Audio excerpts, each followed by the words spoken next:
I am continuing my reading. What I'm doing in this series is to read through the entire standard works of the Church of Jesus Christ of Latter-day Saints. This consists of the Bible, the Book of Mormon, the Doctrine and Covenants, and the Pearl of Great Price. I am reading in a chronological order of events, not according to publication or volume, so I will be skipping around a bit as I move along.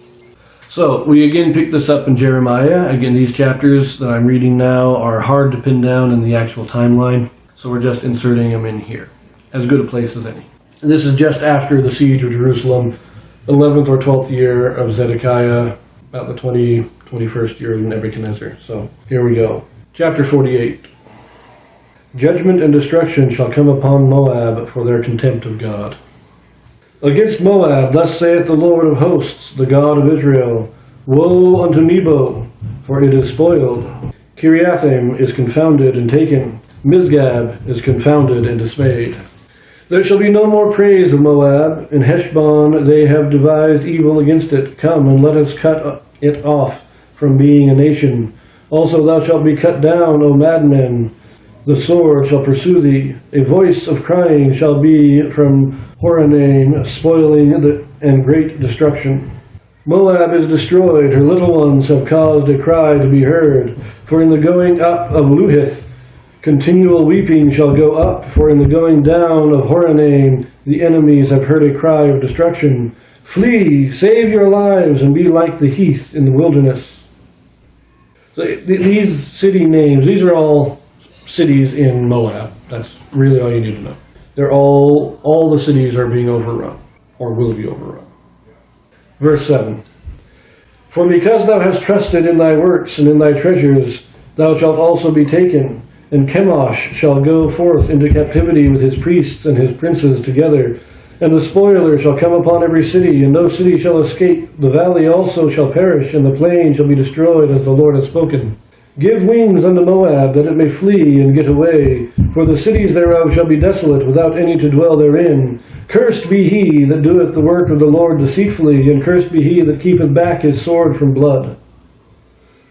Now, the only thing I want to mention here is that Chemosh, that is the primary idol of the Moabites. That's their main god. So it says, Chemosh shall go forth into captivity with his priests. That's saying the idol, the statue that they worship, is going to be carried off into Babylon. Verse 11. Moab hath been at ease from his youth, and he hath settled on his lees, and hath not been emptied from vessel to vessel, neither hath he gone into captivity. Therefore his taste remaineth in him, and his scent is not changed. Therefore, behold, the days come, saith the Lord, that I will send unto him wanderers, that shall cause him to wander, and shall empty his vessels, and break their bottles. And Moab shall be ashamed of Chemosh, as the house of Israel was ashamed of Bethel, their confidence. So basically, Moab has never been conquered before. They've always been their own independent nation. Even when they did pay tribute to David, but they were still an independent nation. They've never actually been conquered. And so now they're going to be conquered. This will be the first time. And they'll know that Chemosh is not a true God. Verse 14. How say ye, we are mighty and strong men for the war? Moab is spoiled and gone up out of her cities, and his chosen young men are gone down to the slaughter, saith the King, whose name is the Lord of hosts. The calamity of Moab is near to come, and his affliction hasteth fast. All ye that are about him bemoan him, and all ye that know his name say, How is the strong staff broken, and the beautiful rod? Thou daughter that dost inhabit Dibon, come down from thy glory, and sit in thirst, for the spoiler of Moab shall come upon thee, and he shall destroy thy strongholds. O inhabitant of Aroer, stand by the way and espy, ask him that fleeth, and her that escapeth, and say, What is done? Moab is confounded, for it is broken down. Howl and cry, tell ye it in Arnon, that Moab is spoiled. And judgment is come upon the plain country, upon Holon, and upon Jehaza, and upon Mephaeth, and upon Dibon, and upon Nebo, and upon Beth Diblathaim, and upon Kiriathaim, and upon Beth Galem, and upon Beth Meon, and upon Kirioth, and upon Bozrah, and upon all the cities of the land of Moab, far and near. The horn of Moab is cut off, and his arm is broken, saith the Lord. Make ye him drunken, for he magnified himself against the Lord. Moab also shall wallow in his vomit, and he also shall be in derision. For was not Israel a derision unto thee? Was he found among thieves? For since thou spakest of him, thou skippest for joy. O ye that dwell in Moab, leave the cities, and dwell in the rock, and be like the dove that maketh her nest in the sides of the hole's mouth. We have heard the pride of Moab. He is exceeding proud, his loftiness and his arrogance and his pride and the haughtiness of his heart. I know his wrath, saith the Lord, but it shall not be so. His lies shall not so affect it. Therefore will I howl for Moab, and I will cry out for all Moab. Mine heart shall mourn for the men of Kir-Heres. O vine of Sibmah, I will weep for thee with the weeping of Jazer. Thy plants are gone over the sea. They reach over to the sea of Jazer. The spoiler is fallen upon thy summer fruits and upon thy vintage. And joy and gladness is taken from the plentiful field and from the land of Moab. And I have caused wine to fail from the winepress. None shall tread with shouting. And joy and gladness is taken from the plentiful field and from the land of Moab. And I have caused wine to fail from the winepresses. None shall tread with shouting. Their shouting shall be no shouting.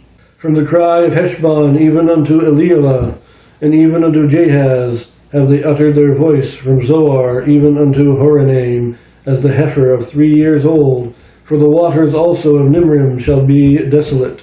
Moreover, I will cause to cease in Moab, saith the Lord, him that offereth in the high places, and him that burneth incense to his gods. Therefore mine heart shall sound for Moab like pipes, and mine heart shall sound like pipes for the men of Kir-Heres, because the riches that he hath gotten are perished. For every head shall be bald, and every beard clipped. Upon all the hands shall be cuttings, and upon the loins sackcloth. There shall be lamentation generally upon all the housetops of Moab, and in the streets thereof. For I have broken Moab like a vessel, wherein is no pleasure, saith the Lord. They shall howl, saying, How is it broken down? How hath Moab turned the back with shame? So shall Moab be a derision, and a dismaying to them about them. For thus saith the Lord, Behold, he shall fly as an eagle, and shall spread his wings over Moab. Kirioth is taken, and the strongholds are surprised, and the mighty men's hearts in Moab at that day shall be as the heart of a woman in her pains. And Moab shall be destroyed from being a people, because he hath magnified himself against the Lord. Fear, and the pit, and the snare shall be upon thee, O inhabitant of Moab, saith the Lord. He that fleeth from the fear shall fall into the pit, and he that getteth up out of the pit shall be taken in the snare. For I will bring upon it, even upon Moab, the year of their visitation, saith the Lord. They that fled stood under the shadow of Heshbon, because of the force. But a fire shall come forth out of Heshbon, and a flame from the midst of Sihon, and shall devour the corner of Moab, and the crown of the head of the tumultuous ones. Woe be unto thee, O Moab! The people of Chemosh perisheth, for thy sons are taken captive, and thy daughters captives. Yet will I bring again the captivity of Moab in the latter days, saith the Lord. Thus far is the judgment of Moab. Some of this sounds very familiar. In Isaiah chapter 16, he talks again, we have the vine of Sibmah weeping over Jazer and to the sea of Jazer, weeping over Heshbon and Elilah, all these things that Jeremiah says here. It's said in different words. It's not a direct quote. But it seems that Isaiah gave almost the exact same prophecy, just in different words. So this doom of Moab has been building for many years. Moab is going to be completely destroyed and cease to exist as a nation. But they will also be restored in the last days. We focus a lot on Israel, and rightly so. Israel is the birthright nation. They have the covenant. And it is through Israel that all the rest of the world is blessed. But we forget that God has made covenants with many different peoples. And his promises and his covenants will stand regardless of who he made them with. He made a covenant with Lot. Moab and Ammon are the two sons of Lot, and their descendants. His covenant is still with Lot, and Moab and Ammon will, well, at least Moab, we know, will be restored in the last days, just like Israel will. Moab will also be restored. Remember that God is a God of all people, not just of Israel. We'll see you in the next one.